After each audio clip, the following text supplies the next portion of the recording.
ಭಾರತೀಯ ಭಾಷೆಗಳ ಸಂರಕ್ಷಣೆ, ಅಭಿವೃದ್ಧಿ ಮತ್ತು ಉತ್ತೇಜನ ಸರ್ಕಾರದ ಆದ್ಯತೆಯಾಗಿದೆ ಎಂದು ಕೇಂದ್ರ ಶಿಕ್ಷಣ ಸಚಿವ ಧರ್ಮೇಂದ್ರ ಪ್ರಧಾನ್ ಹೇಳಿದ್ದಾರೆ.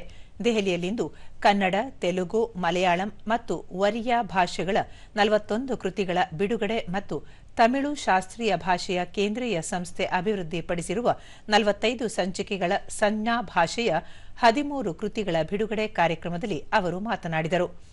ಬಹುಭಾಷೆಗಳ ದೇಶವಾದ ಭಾರತದಲ್ಲಿ 1,000ಕ್ಕೂ ಹೆಚ್ಚು ಭಾಷೆಗಳಿವೆ. ಒಂದೊಂದು ಭಾಷೆಯು ತನ್ನದೇ ಆದ ಅಸ್ತಿತ್ವ, ಸ್ವಾಭಿಮಾನ ಮತ್ತು ಪರಂಪರೆಯನ್ನು ಹೊಂದಿದೆ. ಆಂಗ್ಲರ ಒಡೆದಾಳುವ ನೀತಿಯಿಂದ ಭಾರತೀಯ ಭಾಷೆಗಳಿಗೆ ಉತ್ತೇಜನ ದೊರೆಯಲಿಲ್ಲ. ಭಾಷೆಗಳು ಒಂದುಗೂಡಿಸುತ್ತವೆಯೇ ಹೊರತು ವಿಭಜಿಸುವುದಿಲ್ಲ. ಎಲ್ಲ ಭಾಷೆಗಳಲ್ಲೂ ಒಂದೇ ಶಬ್ದದಲ್ಲಿ ಹಲವು ಭಾವಾರ್ಥಗಳಿರುತ್ತವೆ. ಉಚ್ಚಾರಣೆಯ ಭಾವಾರ್ಥ ಬದಲಾಗುತ್ತದೆ ಎಂದರು. ಹೊಸ ರಾಷ್ಟ್ರೀಯ ಶಿಕ್ಷಣ ನೀತಿಯು ಭಾರತೀಯ ಭಾಷೆ ಆಧಾರಿತ ಪರಿಕಲ್ಪನೆಯಿಂದ ಕೂಡಿದೆ.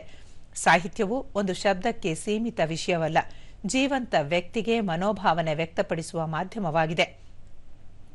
ಕೇಂದ್ರ ಸರ್ಕಾರ ಈ ಮೊದಲು ಕನ್ನಡ ಸೇರಿ 6 ಭಾಷೆಗಳಿಗೆ ಶಾಸ್ತ್ರೀಯ ಭಾಷೆ ಸ್ಥಾನಮಾನ ನೀಡಿತ್ತು. ಹೊಸದಾಗಿ 5 ಭಾಷೆಗಳಿಗೆ ಈ ಸ್ಥಾನಮಾನ ನೀಡಿದೆ. ಈ ಭಾಷೆಗಳ ಕೃತಿ ಮತ್ತು ಸಾಹಿತ್ಯ ಕಾರ್ಯಗಳನ್ನು ಇತರ ಭಾಷೆಗಳಿಗೆ ಅನುವಾದಿಸುವುದರ ಜೊತೆಗೆ ಡಿಜಿಟಲೀಕರಣ ಸೇರಿ ಹೊಸ ತಂತ್ರಜ್ಞಾನ ಅಳವಡಿಸಿಕೊಳ್ಳಲಾಗಿದೆ. ಭಾಷೆಗಳ ಸಂರಕ್ಷಣೆ ಮತ್ತು ಉತ್ತೇಜನಕ್ಕೆ ಭಾರತೀಯ ಭಾಷಾ ಪರಿಯೋಜನೆ ಮತ್ತು ಭಾರತೀಯ ಜ್ಞಾನ ಭಾರತಂ ಯೋಜನೆಗಳನ್ನು ಜಾರಿಗೊಳಿಸಲಾಗಿದೆ ಎಂದರು. ಭಾರತದ ಶ್ರೀಮಂತ ಸಾಹಿತ್ಯ ಪರಂಪರೆಯನ್ನು ಸಂರಕ್ಷಿಸಲು ಮತ್ತು ಶಾಸ್ತ್ರೀಯ ಭಾಷೆಗಳ ಅಧ್ಯಯನ ಬಲವರ್ಧನೆಗೊಳಿಸುವ ಸರ್ಕಾರದ ಸುಸ್ಥಿರ ಬದ್ಧತೆಯನ್ನು ಇದು ಪ್ರತಿಬಿಂಬಿಸುತ್ತದೆ. ಅಲ್ಲದೆ ಈ ಕೃತಿಗಳ ಮೂಲಕ ಸಮಕಾಲೀನ ಕಲಿಕೆಯೊಂದಿಗೆ ಶಾಸ್ತ್ರೀಯ ಭಾಷೆಗಳ ಕುರಿತು ಹೆಚ್ಚು ಜ್ಞಾನವನ್ನು ಪಡೆಯಲು ಸಹಕಾರಿಯಾಗಲಿದೆ ಎಂದು ಅವರು ಹೇಳಿದರು.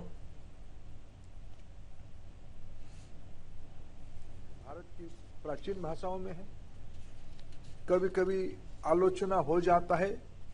कुछ राजनीतिक उद्देश्य से प्रेरित लोग कहते हैं कि संस्कृत में उतना क्यों खर्चा हो रहा है, अन्य भाषाओं में क्यों नहीं हो रहा है.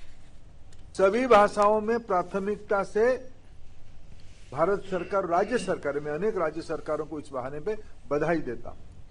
अनेक स्वयंसेवी संगठनों को बधाई देता हूं. इन दिनों में बहुत सारे युवा टेक्नोक्रेट्स को बधाई देता हूं. उन्होंने टेक्नोलॉजी को यूज करते हुए भाषा को सामान्य जन तक सहजता से पहुंचा के एक भाषा सौहार्दता प्रकट हो रहा है.